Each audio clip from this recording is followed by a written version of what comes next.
Saya sudah buatkan jawabannya sebetulnya di sini sudah ada. Jadi biar saya langsung bahas ke jawabannya aja ya. Nah, ini contoh yang tadi ya. Ini kalau dihitung pakai samalah sama kayak tadi ya.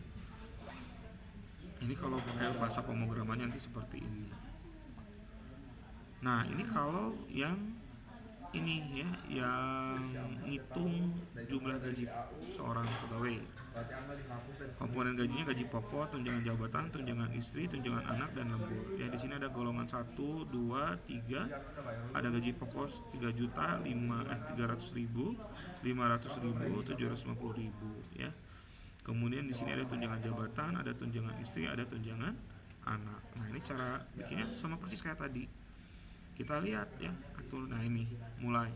Saya perbesar dulu ya biar jelas. Ini agak burem ya ininya ya. Oke, di sini ada mulai ya. Kemudian di sini ada gaji pokok ya, tunjangan jabatan, tunjangan istri, tunjangan anak, lembur, tunjangan lembur ya, anak, dan ini tunjangan apa nih? Jumlah anak ya, jumlah anak. Integer tipe datanya. Golongan, status nikah, kelamin, string. Inputnya apa? Golongan, status nikah, jenis kelamin, jumlah anak. Nah, dicek tuh. Kalau golongannya 1 true, maka gapoknya lebih dicek dulu, lebih besar dari 300 ribu nggak? Ya. Kalau lebih besar nanti turun ke bawah ya. Nah, kalau false dicek lagi golongan berapa? Golongan 2 bukan. Kalau golongan 2 benar true berarti kan 500. Kalau golongan 2 tidak true pasti kan golongan 3, pasti ke 7,5 ya. Nah, kemudian nanti di print gapoknya. Ini print gapok. Nah, dari gapok dihitung nilai gapoknya, diambil untuk menghitung tunjangan jabatan. Tunjangan jabatannya adalah 0,35 kali gapok. Ya. Nah, untuk menghitung tunjangan anak berdasarkan tunjangan jabatan. Tapi dihitung dulu jumlah anaknya. Kalau jumlah anaknya lebih besar dari 0, maka 0,25 kali gapok kali jumlah anak. Tapi kalau anaknya lebih besar dari 3, jadi kalau punya anak 5 misalkan, yang dihitung tetap 3 kali gapok kan gitu ya. Sehingga nanti keluar tunjangan anak ya. Tapi kalau tunjangan anaknya 0, ya 0 nanti hasilnya keluarnya 0. Kalau false sih kan lebih kecil dari 0 sama dengan alias berarti nggak punya anak lah gitu ya, ya 0 langsung nanti tunjangan anaknya 0. Nah, tunjangan jabatan berdasarkan tunjangan anak gitu ya. Nah, dihitungnya seperti ini gitu. Gapok, tunjangan jabatan, tunjangan istri, tunjangan anak plus lembur. Hasilnya gaji total, gatot yang ini ya. Ini untuk menghitung gapok tunjangan istri di sini ya. Secara procedure code-nya juga sama ya. Nah, ini procedure code-nya nih. Harus konsisten kan, deklarasikan dulu ya. Gatot, gapok, tunjangan jabatan, tunjangan istri, tunjangan anak, lembur, jumlah anak. Integer, golongan ya, nikah, jenis kelamin istri. Input ini untuk golongannya ya. Else if, else, kayak if mau ditutup langsung bang. Tunjangan jabatan dihitung dulu, sama kayak tadi kan, tunjangan jabatan dihitung dulu ya. Nah, berikutnya ini tunjangan anak, kalau bisa dari 0 dihitung jumlah anak, kalau lebih besar dari 3 kan kali totalnya 3, jadi nggak boleh lebih dari 3. Kalau 3 dihitungnya 3 gitu maksudnya. Kalau tunjangannya nggak ada ya 0 itu dikasih nilai 0. Nah, baru gatot, gapok ditambah tunjangan bukan print gatot itu gaji total ya akhir. Nah, ini dibikin programnya bin ya. Nah, ini untuk yang terakhir nih, untuk kasus yang terakhir yang pakai looping ya. Nah, pakai looping tuh ini kasusnya. Nah, ini yang looping. Buatlah algoritma untuk mencetak deret 10 sampai 1. Nah, sama kayak tadi yang di PowerPoint kan, kalau tadi kan 0 sampai 100. Kalau ini 0 sampai 1. Nah, 10 sampai 1. Ini berarti dikurang. Makanya di sininya minus 1 ya. Bilangan awal 10, bilangan akhir 1. Bilangan awal lebih kecil dari bilangan akhir enggak? Iya. Sorry. Bilangan awal lebih kecil dari bilangan 1 enggak? Enggak. False ya. Bilangan awal lebih kecil dari 1 enggak? Bilangan awalnya kan 10 ya. 10 lebih kecil dari 1 enggak. Oh, ini salah, ini kebalik nih ya, harusnya ini false-nya di sini ya. Ini salah, sorry. False ya, kalau false berarti bilangan awal dikurangi 1. Print bilangan awal. Masuk. Ini kan kurangi 1 jadi 9 kan. 9 lebih kecil dari 1? Enggak. Ini false. Berarti ini false-nya harusnya di sini ya. Bukan di sini ya, kebalik nih. Ini harusnya false, ini harusnya true. Dihitung kurangi 1 jadi 8. 8 lebih kecil dari 10? Belum. Lebih kecil dari 1? Belum. Kurangi lagi 1 jadi 7. Print. Sampai akhirnya nilai 10 lebih nilai 1 ya. Apakah 1 lebih kecil dari 1? Enggak, false ya. Finish gitu. Apa 1 lebih kecil dari 1? Tidak. True berarti kan. Ini true kan berarti kan. True. Finish gitu. Nah, gitu ya cara pembuatan procedure code dan flowchart ya. Toolsnya nanti pakai apa? Pakai draw.io. Notepad-nya bisa pakai procedure code-nya bisa pakai Notepad ya gitu.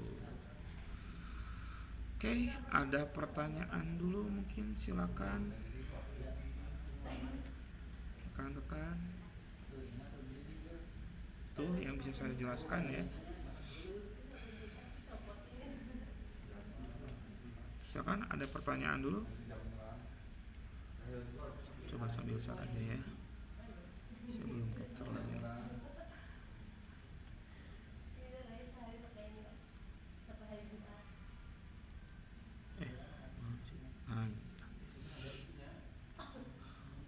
Oke, silakan rekan-rekan ada pertanyaan dulu. Apa sudah cukup jelas pembahasannya?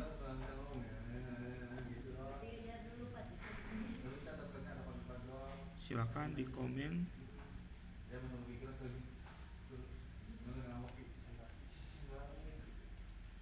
Sambil saya capture ya. Karena besok ada ini.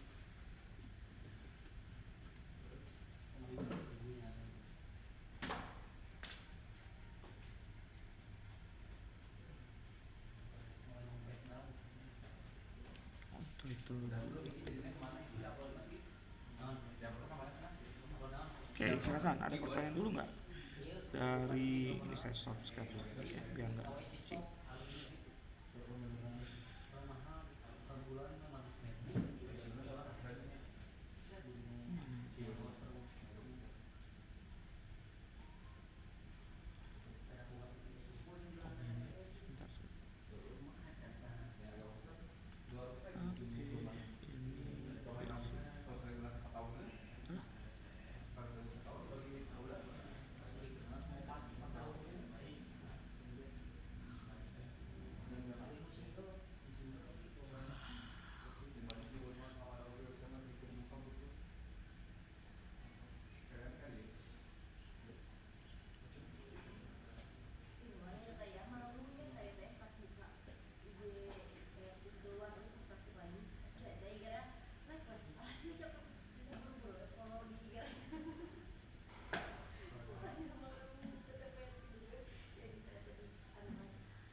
Tadi mohon maaf ke kliknya.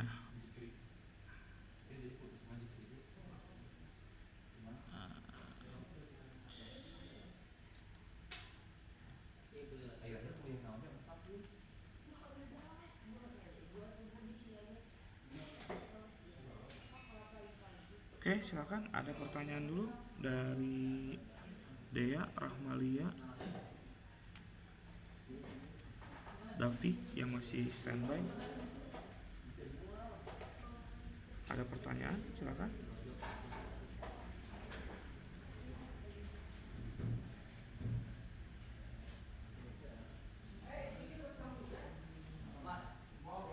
Gimana? Sudah jelas? Davi? Silakan Davi, silakan.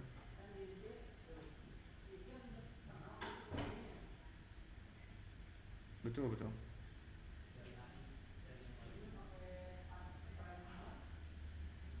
Oh, boleh, boleh. Boleh, boleh. Kalau lebih gimana?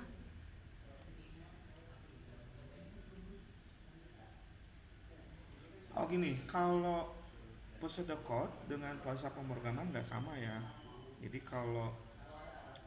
kalaupun sekalipun pakai VS Code, tapi isinya harus berupa pseudocode gitu. Bukan bahasa pemrogramannya ya, karena bahasa pemrograman itu biasanya ada struktur bahasanya gitu. Jadi akan berbeda dengan pseudocode ya. Nah, ini contoh misalkan tadi. Kalau ini kan seperti ini ya. Pakai bahasa Indonesia nih, ada bahasa Indonesia. Ini harusnya sih di Indonesiain semua ya. Nah, kalau pakai bahasa Java kan pasti nanti ada void, main, string, arg, bla bla bla kan gitu ya. Itu akan berbeda gitu. Sekalipun mau pakai VS Code, isinya harus berupa pseudocode ya, bukan berupa pemrograman Java. Karena kalau pakai bahasa pemrograman Java nanti hasilnya kayak gini. Ini contohnya ya. Ini contohnya. Ini pseudocode-nya ya. Mau pakai VS Code bikinnya boleh, nggak masalah.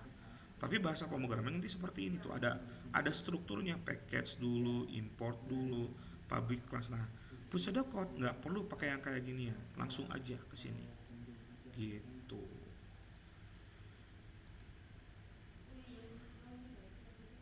Betul, berbeda, ada strukturnya kalau Java ya.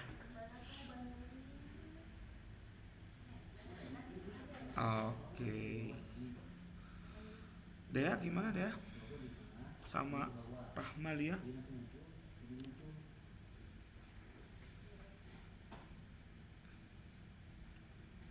Cukup? Dea sama Rahmalia kayaknya tidak. Ini ada pertanyaan dulu mungkin. Cukup ya. Oke. Jadi untuk web 2 itu ya yang saya sampaikan mengenai pembuatan flowchart dan pseudocode ya. Kalau ada yang masih dirasakan bingung untuk tugas satunya, karena kan tugas satunya berhubungan dengan pembuatan pseudocode dan flowchart ya, silakan ditanyakan ya. Nanti tadi udah cukup jelas ya, karena tadi saya udah contohkan ya. Mudah-mudahan nanti yang hadir di sini ataupun yang nanti lihat rekamannya ya sudah sesuai gitu ya, sudah sesuai aturan pembuatannya ya, sehingga nanti nggak salah lagi gitu ya. Nah, ini kan udah gambarnya gitu ya. Nah, jadi aturan-aturan seperti ini sudah harus sama lah gitu ya. Itu saja mungkin yang bisa saya jelaskan di sesi web 2 ini ya. Kalau tidak ada pertanyaan lain, saya rasa cukup ya.